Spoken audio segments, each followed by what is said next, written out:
Hello viewers, इस particular video में हम थोड़ा हट के आज बात करने वाले हैं। मैं आज क्लास 10th के साइंस के क्वेश्चंस को लेकर आया हुआ, जो कि मॉडल क्वेश्चन जो रिलीज़ किया गया है आपके बिहार स्कूल एग्जामिनेशन बोर्ड के द्वारा। तो आइए आज उसी की बात करेंगे।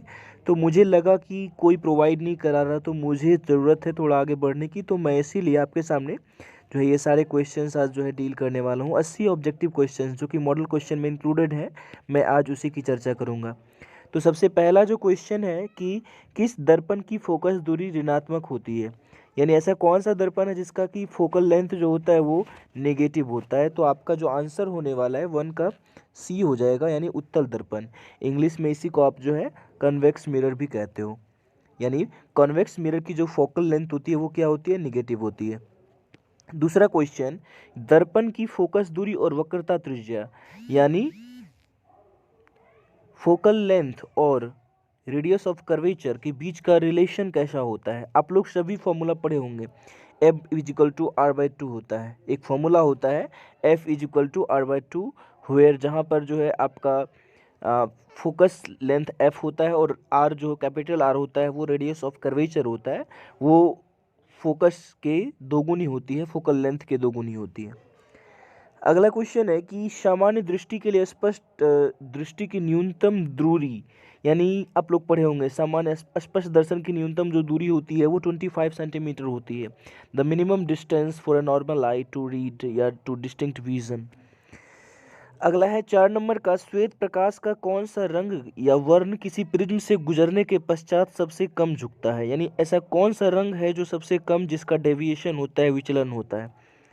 तो आप देख पा रहे होंगे कि आप यदि आप अब देखेंगे प्रिज्म से अपवर्तन को, तो आपको 7 रंगों में सबसे ऊपर रेड नज़र आता है। तो यानी रेड का ही झुकना जो होता है, रेड का ही विचलन डेविएशन जो होता है सबसे कम होता है। तो मिनिमम डेविएशन जिसका होता है वो कौन सा कलर है, आपका रेड कलर है। ठीक है, आपको ध्यान में रहेगा। अगला है कि मानव आँख की रेटिना द्वारा बनाई गई छवि कैसी होती है, यानी ह्यूमन आई के रेटिना पर रेटिना के द्वारा जो इमेज बनाई जाती है वो कैसी होती है। हाँ, तो हम बात कर रहे थे कि जो ह्यूमन आई के द्वारा जो इमेज बनती है वो कैसा होता है। तो मैं आपको बता दूं कि रियल एंड इन्वर्टेड होता है, यानी वास्तविक और उल्टा होता है इमेज इसका। चलिए 6 नंबर क्वेश्चन की बात करते हैं कि आकाश का रंग नीला कैसे प्रतीत होता है, क्यों, इसका वजह क्या होता है। The colour of sky appears blue due to which reason. तो आप पढ़े होंगे कि प्रकाश के प्रकीर्णन यानी स्कैटरिंग ऑफ लाइट के कारण से ही जो है प्रकाश यानी हमारा आकाश जो है वो कैसा दिखाई देता है, हमें ब्लू दिखाई देता है। अगला है 7 नंबर की, किस दर्पण से वस्तु का प्रतिबिंब बड़ा बनता है। आप लोग जानते होंगे कि शेविंग मिरर या हजामती दर्पण के रूप में अवतल दर्पण का प्रयोग किया जाता है। कारण होती है कि इसमें इमेज जो होता है हमें थोड़ा बड़ा दिखाई देता है, तो ये काम करने में हमें आसानी होती है, यानी इसको हम इंग्लिश में क्या कहते हैं, कॉन्केव मिरर कहते हैं। अगला है कि निम्नलिखित में कौन सा लेंस निकट दृष्टि दोष को ठीक करने के लिए उपयोग किया जाता है। तो निकट दृष्टि दोष में दूर की चीज़ें नहीं दिखती है, यानी निकट में हम अवतल लेंस का प्रयोग करते हैं ताकि हमारी प्रतिबिंब जो हो बड़ी हो और ताकि हम आसानी से उसे देख पाएँ। चलिए आगे बढ़ते हैं कि यानी हम इंग्लिश में कहें तो इसको आप कॉनकेव लेंस जानते हो। चलिए अगला क्वेश्चन है कि निम्नांकित में कौन सा उपकरण विद्युत धारा की उपस्थिति को दर्शाता है। तो मैं आपको बता दूं कि इसमें से गैल्वेनोमीटर जो है, कि यदि कम विद्युत धारा होती है तो वो गैल्वेनोमीटर भी जो है उसका इस्तेमाल किया जाता है विद्युत धारा को समझने के लिए, जानने के लिए, उसकी प्रेजेंस को समझने के लिए। तो ए नंबर आपका हो गया। तो आगे बढ़ते हैं अगला क्वेश्चन की, दाएं हाथ के अंगूठे का नियम यानी जो राइट हैंड थंब रूल दिया था वो किसने दिया था। तो फ्लेमिंग ने दिया था, फ्लेमिंग याद रखेंगे आप नाम जो है। अगला क्वेश्चन है कि which stated the right hand thumb. तो हमारा आंसर इसका हो गया फ्लेमिंग, साइंटिस्ट थे ये। अगला है विभवांतर का ऐसा ही मात्रक क्या होता है। तो यानी वोल्ट होता है, वोल्ट होता है ना विभवांतर का ऐसा ही मात्रक। अगला है विभवांतर बोले तो वोल्टेज या पोटेंशियल डिफरेंस, हम लोग जिसको विभवांतर को इंग्लिश में कहते हैं। अगला है कि निम्नलिखित में से किस संयोजन द्वारा प्रतिरोध का मान बढ़ता है। प्रतिरोध ज़्यादा कब होता है, जब हम किसी को श्रेणी क्रम यानी सीरीज में लगाते हैं तो प्रतिरोध ज़्यादा हो जाता है। आप लोग देखते होंगे कि हम जब सीरीज में जब जोड़ते हैं तो वो डायरेक्टली ही जुड़ जाता है, R बराबर R1 प्लस R2 हो जाता है ना। चलिए, तो हमारा आंसर कौन सा हो जाएगा, श्रेणी क्रम हो जाएगा। अगला है कि चुंबकीय बल रेखा की प्रकृति कैसी होती है। स्वाभाविक है, वास्तव में ये काल्पनिक ही है, क्योंकि ये हम काल्पनिक रूप से दिखाते हैं चुंबकीय बल रेखा की प्रकृति को। वो कोई वास्तविक कोई रेखाएं नहीं है, वो काल्पनिक ही होती है। हम उसको समझने के लिए बस ऐसे ही ड्रॉ कर देते हैं। अगला क्वेश्चन है कि 1 किलोवाट घंटा किसके बराबर होता है। तो यानी इसका जो आंसर हो जाएगा 3.6 इंटू 10⁶ जूल हो जाएगा। अगला क्वेश्चन देखिए, नवीकरण ऊर्जा का स्रोत क्या है। तो हमारा सौर ऊर्जा यानी सोलर एनर्जी। नवीकरणीय बोले तो रिन्यूएबल एनर्जी का जो सोर्स होता है वो क्या है, हमारा सोलर एनर्जी है, वो कभी खत्म ना होने वाला है। कौन सा लेंस अपसारी लेंस भी कहलाता है। तो इसके लिए हम जो है इसको कहेंगे कनकेव लेंस। कनकेव लेंस जो है हम उसको डाइवर्जिंग लेंस भी कहते हैं। चलिए, अगला है कि प्रकाश का प्राथमिक वर्ण कौन सा है। तो प्रकाश का प्राथमिक वर्ण यानी प्राइमरी कलर ऑफ लाइट जो है ये चारों यानी तीनों यहाँ पर जो दिया हुआ है आपका, रेड, ब्लू और ग्रीन, यानी लाल, हरा और नीला, तीनों आपका जो है ये प्राइमरी कलर ऑफ लाइट है। अगला है कि 18 नंबर देखिए, निम्नलिखित में से कौन नेत्र का रंगीन भाग होता है, यानी कलरफुल पार्ट ऑफ जो आई आपका होता है वो कौन सा होता है। हमारा आंसर हो जाएगा रेटिना। चलिए आगे बढ़ते हैं कि 1 HP का मान कितना होता है। तो 1 HP का जो वैल्यू होता है ना 746 वाट होता है। अगला देखिए, अगला कि विशालक शीशा यानी मैग्नीफाइंग ग्लास। मैग्नीफाइंग ग्लास किस चीज़ का बना होता है। आपने यदि सिंपल सी कोई मैग्नीफाइंग ग्लास को देखा होगा तो देखते होंगे वो बीच में उभरा सा रहता है, और बीच में जो उभरा सा है उसको हम कन्वेक्स यानी उत्तल लेंस के नाम से जानते हैं। अगला देखिए 21 नंबर, जब किसी चालक तार से विद्युत धारा प्रवाहित होती है तो गतिशील कण इसमें से कौन मूव करता है। यानी कोई इलेक्ट्रिक करंट यदि किसी वायर में है तो हम कौन सी चीज़ वो मूव करेगी उसमें, यानी आंसर हो जाएगा इसका इलेक्ट्रॉन। इलेक्ट्रॉन मूव करती है। एम्पियर घंटा किसका मात्रक है। एम्पियर आवर जो है आपका चार्ज यानी आवेश का मात्रक है। अगला देखिए कि 23 नंबर में निम्नलिखित में से कौन सा मात्रक वॉट के बराबर है, यानी जूल पर सेकंड इसका आंसर हो जाएगा, यानी unit of equal to watt, watt के यूनिट के बराबर होती है। अगला विद्युत धारा का मात्रक क्या होता है। तो एम्पियर होता है। बहुत ही आसान सा सवाल है। अगला देखिए, ग्लोबल वार्मिंग के लिए कौन सी गैस उत्तरदायी है, यानी ग्लोबल वार्मिंग के लिए कौन सी गैस रिस्पॉन्सिबल है। तो हमारा आंसर हो जाएगा कार्बन डाइऑक्साइड। अगला देखिए कि शरीर में भोजन का पचना किस प्रकार की अभिक्रिया है। देखिए मैं इसको थोड़ा क्लियर कर दूं, यहाँ सटीक ऑप्शन वैसे है नहीं। डिकम्पोजिशन यानी विघटन अभिक्रिया होनी चाहिए थी, अपघटन अभिक्रिया होनी चाहिए थी, जो कि यहाँ पर नहीं है। तो यहाँ पर आप कौन सा ऑप्शन चुन सकते हैं जो आपके लिए बेहतर होगा। तो मैं बता दूं कि यहाँ पर जो है उपचयन अभिक्रिया हो जाएगी। अगला देखिए कह रहा है कि कली चूना पर जब जल डाला जाता है, हम यदि क्विक लाइम पर वाटर डालेंगे, आप देखे होंगे सफ़ेद चूना पर यदि यानी वो जो चूना जो होता है कली चूना, उस पर यदि पानी डालोगे तो वो हीट हो जाता है, खौलने लगता है, उबलने लगता है, यानी उष्मा का अवक्षेपण होता है। यानी ये एक एक्सोथर्मिक यानी ऊष्माक्षेपीय अभिक्रिया है, यानी उष्मा रिलीज होती है, हीट रिलीज होती है। अगला एक, निम्नलिखित में से कौन सा सबसे अधिक अभिक्रियाशील है। तो इसमें से जो सबसे अधिक अभिक्रियाशील है ना वो हमारा Hg यानी पारा है, मरकरी आप जिसको कहते हो। अगला देखिए कि चूना जल का रासायनिक सूत्र क्या है। चूना जल का जो रासायनिक सूत्र होने वाला है वो आपका हो जाएगा डी नंबर देख लीजिए, कैल्शियम हाइड्रोक्साइड, कैल्शियम यानी CaOH2 पढ़ेंगे आप इसको।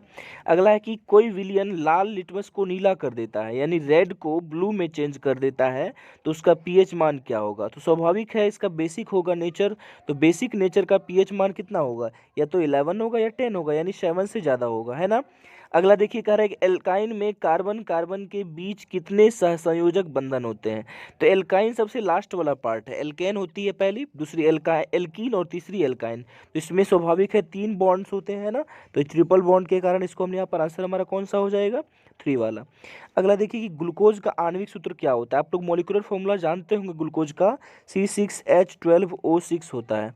अगला है कि उच्च वसीय अम्लों के सोडियम लवण क्या कहलाते हैं।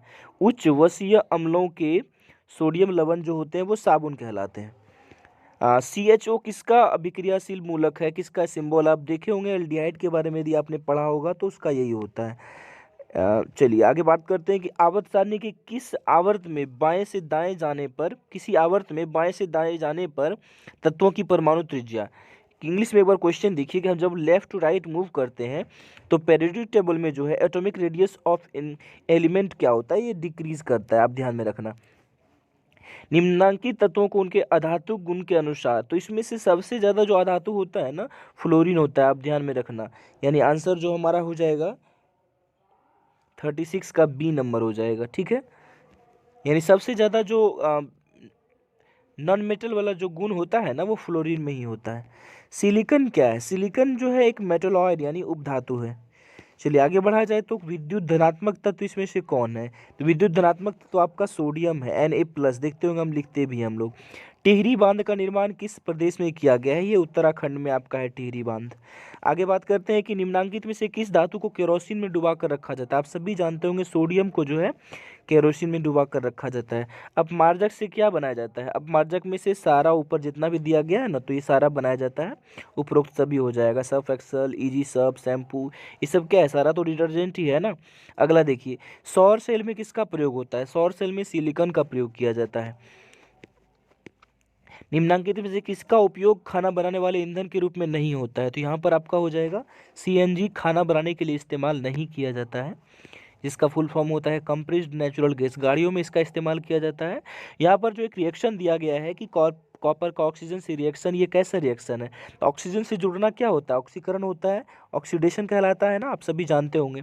अगला देखिए कि निम्नांकित में से कौन सा समीकरण संतुलित नहीं है? आप यदि गौर से देखेंगे तो पाएंगे कि, आप वीडियो पॉज कर लीजिए, इसको यदि कंसिडर करें, ध्यान से देखें, तो यहाँ पर जो है आपका ऑक्सीजन कितना है? 6 है, लेकिन इस तरफ आपका 4 और 1 5 ही ऑक्सीजन होता है इस तरफ, यानी ये वाला जो है आपका अनबैलेंस्ड इक्वेशन है, ठीक है, केमिकल रिएक्शन है। अगला देखिए, कह रहा है कि उदासीन विलयन का पीएच मान, यानी जो कोई न्यूट्रल सॉल्यूशन होता है उसका पीएच वैल्यू कितना होता है? आपको मैं बता दूं कि वाटर जो है कि न्यूट्रल सॉल्यूशन है, इसका पीएच वैल्यू कितना होता है? 7। यानी जितने भी न्यूट्रल सॉल्यूशंस होंगे उसका पीएच वैल्यू कितना होगा स्केल पे? 7 होगा। निम्नांकित में से कौन दुर्बल अम्ल है? दुर्बल यानी वीक एसिड कौन सा है इसमें से? तो आप ये देख लीजिए, सी नंबर ऑप्शन जो है CH3COOH, आप इसको मेथेनोइक एसिड भी कहते हैं। अगला देखिए, 48 में क्रायोलाइट जो है किसका ओर है, किसका अयस्क है? क्रायोलाइट जो है एल्यूमिनियम का ओर है। चलिए आगे बढ़ते हैं। पोटेशियम की परमाणु संख्या, the atomic number of potassium is 19, आप ध्यान में रखना 19 है। फॉर्मिक अम्ल का आईयूपीएसी नेम क्या है? फॉर्मिक अम्ल का जो आईयूपीएसी नेम है आपका मेथोनोइक एसिड होता है। चलिए आगे बढ़ा जाए तो इथाइल अल्कोहल का अनुसूत्र कौन सा है इसमें से? सी हो जाएगा। अल्कोहल है तो स्वाभाविक है OH रहता है उसमें, और इथाइल है यानी एथेन होगा तो 2 कार्बन हो जाएगा, तो देख सकते हैं आप लोग, सी नंबर हो जाएगा C2H5OH। अगला है कि एल्काइन कौन है इसमें से? तो एल्काइन लास्ट वाला होता है, तो ये हो जाएगा, क्योंकि एल्काइन का फॉर्मूला क्या होता है? CnH2n-2, तो ये आपको देख सकते हैं, आप कैलकुलेट करके वही आएगा। चीनी का केमिकल फॉर्मूला C12H22O11 होगा, बी नंबर ऑप्शन हो जाएगा। आगे देखिए, शुगर का जो होता है वही होता है। एसिटिलीन में कार्बन कार्बन के बीच सहसंयोजक बंधन की संख्या, तो 54 का जो आपका आंसर हो जाएगा वो लास्ट वाला हो जाएगा, 3 होती है। कोवैलेंट बॉन्ड की जो नंबर्स होती है ना एसिटिलीन में, वो कार्बन कार्बन के बीच कितनी होती है? 3 होती है। श्वसन के अध्ययन के लिए उपयोग की जाने वाली बीज, स्वाभाविक है यदि हम रिस्पायरेशन को स्टडी करना चाहेंगे तो हम जो है ड्राई सीड्स नहीं लेंगे, नहीं, यहाँ पर हम जो लेंगे वो जर्मिनेटिंग सीड्स होगा, यानी अंकुरित बीज, उसी से हम श्वसन यानी रिस्पायरेशन का स्टडी कर सकते हैं। अगला है मानव वृक्क जो है यानी किडनी हमारा कैसा सिस्टम है, हमारे बॉडी का कैसा पार्ट, सिस्टम का पार्ट है?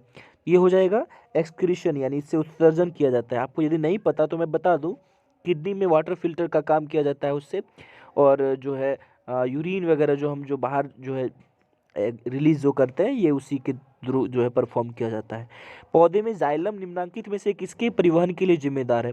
जाइलम जो है, नाम हम लोग बचपन में ऐसे याद रखते थे, जाइलम यानी जल, वाटर, ठीक है, पानी, तो ए हो जाएगा।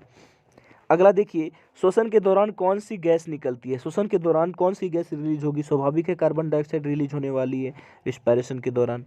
अगला देखिए, फलों के पकने के लिए आप लोग एक गैस पढ़े होंगे, यहाँ पर इथिलीन जो गैस है ना, इथिलीन गैस, ये कार गैस को यानी फल के पकने के लिए भी इसका इस्तेमाल किया जाता है। न्यूरॉन का वह हिस्सा जहाँ जानकारी हासिल की जाती है, part of the neuron where information is acquired, ये आपका हो जाएगा डेंड्राइट हो जाएगा, ए नंबर।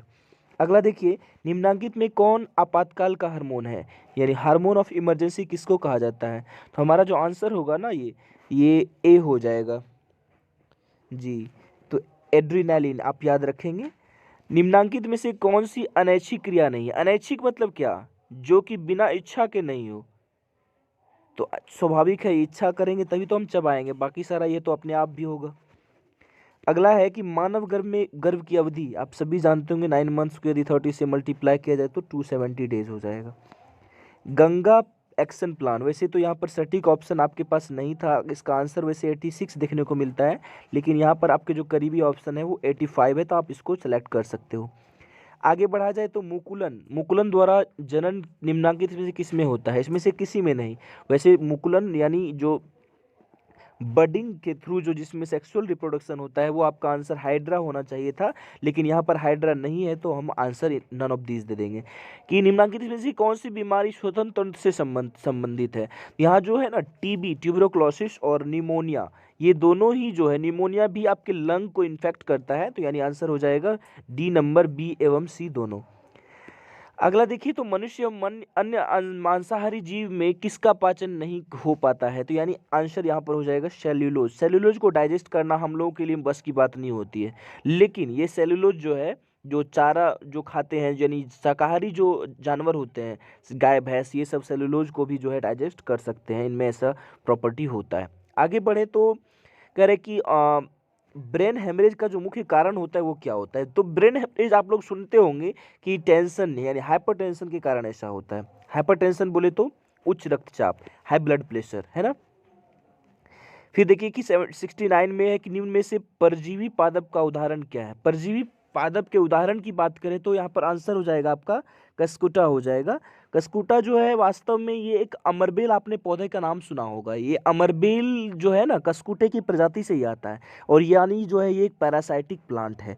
चलिए आगे बढ़ा जाए तो हृदय से रक्त को संपूर्ण शरीर में पंप किया जाता है, तो इसमें भी यानी लंग्स का भी जो है कंट्रीब्यूशन होता है। निलय और अलिंद ये हार्ट के पार्ट है, तो यानी हार्ट और लंग्स का ये कंबाइंड रूप से एक वर्क होता है, तो आंसर आपका इनमें से सभी हो जाएगा। हाइड्रा में अलैंगिक जनन की विधि क्या है, तो हमने अभी तुरंत देखा था मुकुलन, यहाँ पर आंसर यानी बडिंग आंसर हो जाएगा। जनन संचारित रोग, इसमें से कोई यहाँ पर कुछ डिजीज के नाम दिए गए, तो बताया जा रहा है कि इनमें से कौन सा रोग जो है सेक्स पर बेस्ड है, यानी सेक्सुअली ट्रांसमिटेड डिजीजेज हैं, तो यानी यहाँ सारा हो जाएगा आपका सिफिलिस, गोनोरिया, एड्स, ये सारे हो जाएंगे, ऑल ऑफ दीज। यहाँ पर ये सब जो है सेक्सुअली ट्रांसमिटेड डिजीज हैं। आगे देखिए, पुष्प का सबसे बाहरी भाग क्या कहलाता है, सीपल कहलाता है, यानी बाह्य दलपुंज कहलाता है। ब्लड समूह ए में कौन सा एंटीबॉडी होता है, आंसर ए ही होगा इसका। रक्त में ग्लूकोज की मात्रा निम्नलिखित में से कौन नियंत्रित नहीं करता है, यानी आपका जो 75 का आंसर हो जाएगा वो सी नंबर हो जाएगा, गैस्ट्रीन इसका आंसर होगा। आप एक बार देख लेंगे। पादप वृद्धि हार्मोन है, पादप वृद्धि हार्मोन है यहाँ पर जिब्रेलिन इसका आंसर हो जाएगा। और फिर देखिए आगे कि हार्मोन स्रावित होता है, यानी जो 77 का आंसर होगा वो ए हो जाएगा आपका इंडोक्रिन ग्लैंड में। मनुष्य के मुख गुहा में कितनी जोड़ी लार ग्रंथियां पाई जाती है, तो लार ग्रंथियां यानी जो है सैलिवरी ग्लैंड्स की जो संख्या होती है वो आपका 3 होता है, नंबर 3 है इसकी। एंड्रोजन क्या है, एंड्रोजन एक मेल हार्मोन है जो रिप्रोडक्टिव सिस्टम के लिए जो है ये रिप्रोडक्टिव सिस्टम में पाया जाता है और उससे रिलेटेड है। मटर को अपने प्रयोग के लिए किसने चुना था, तो मटर को अपने प्रयोग के लिए चुना था आपके मेंडल साहब ने, ये जो साइंटिस्ट थे ना इन्होंने ही चुना था, मटर पर अपना प्रयोग किया हुआ था पी पर, ठीक है। तो अब कुछ सब्जेक्टिव क्वेश्चन भी आप देख सकते हैं, बहुत ही आसान सब है, जैसे कि प्रकाश के अपवर्तन के नियम को लिखें, तो आप क्वेश्चन आप पढ़ सकते हैं, बहुत ही इजी क्वेश्चन है। विद्युत विभव यानी इलेक्ट्रिक पोटेंशियल से आप क्या समझते हो, फॉसिल फ्यूल क्या है, रे डायग्राम कह रहा है ड्रॉ करने के लिए प्रिज्म से रिफ्रैक्शन का, बहुत ही आसान सा क्वेश्चन दिया गया है आपको। फ्लेमिंग का जो है लेफ्ट हैंड रूल लिखना है यहाँ पर, तो आप देख सकते हैं।